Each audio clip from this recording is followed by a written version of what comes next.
It is such a pleasure to have you here, sir. Thanks, John. Thanks for coming in today. We appreciate it. Is this your first time here with us at the station? Actually. So you are very welcome to come back anytime, enjoy the kitchen, and I'll tell you what, the smells in here are fantastic. Well, it's great. Great to be here, and thank Judy for me. I certainly will. Now, you offer a kind of unique experience, don't you, with your culinary tours to Italy? That's correct. We do a 7-day, 7-night immersion in the communities that we go. We're just outside of Florence in Tuscany. Ah, such a beautiful place. Which is amazing for their beef and all their wine there, Chianti. We're actually in the Chianti area. And then we're in Sicily as well. And today we're doing Caponata, which is a Sicilian dish, which kind of brings all the cultures that have come through Sicily over 3,000 years. Fantastic. Well, let's get to it. Show us what you're doing. While you're doing that, I'm going to nibble on some of these olives. Sure. Those are imported from Sicily. Lovely.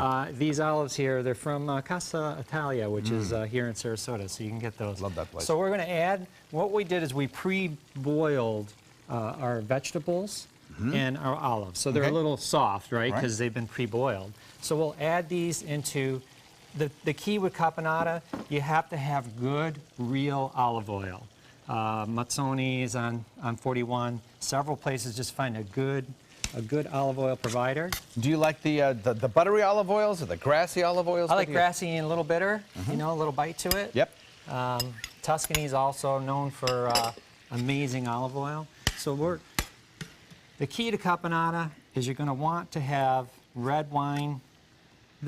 They have basically taken a Spanish dish and given it that Sicilian flair, which is sugar and vinegar. Okay. So red wine vinegar, we'll get that in here.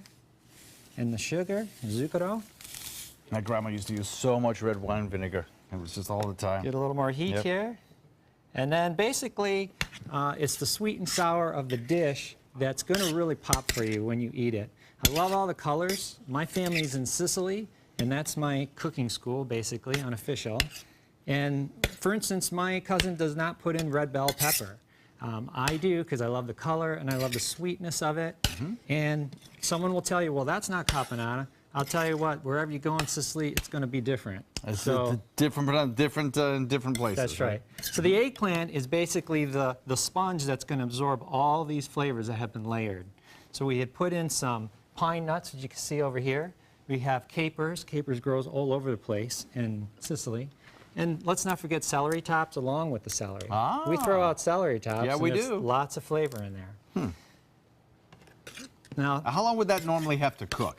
This, I basically sauteed the onions and the red pepper. I don't boil the red bell pepper because it's more delicate. I like to just saute it in the good olive oil. Now, the key here is don't overstir your eggplant because it's very delicate. The other component here is we made a nice little tomato base here with basil. You see the basil over there? Little garlic, salt, and pepper. So we're going to mix this all together. And just some good plum tomatoes, huh?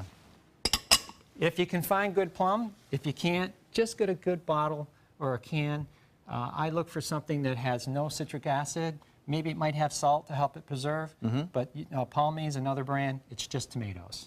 So it's not a problem to use a canned tomato, but just find yourself a nice can that is not put in, because citric acid basically is there to preserve it.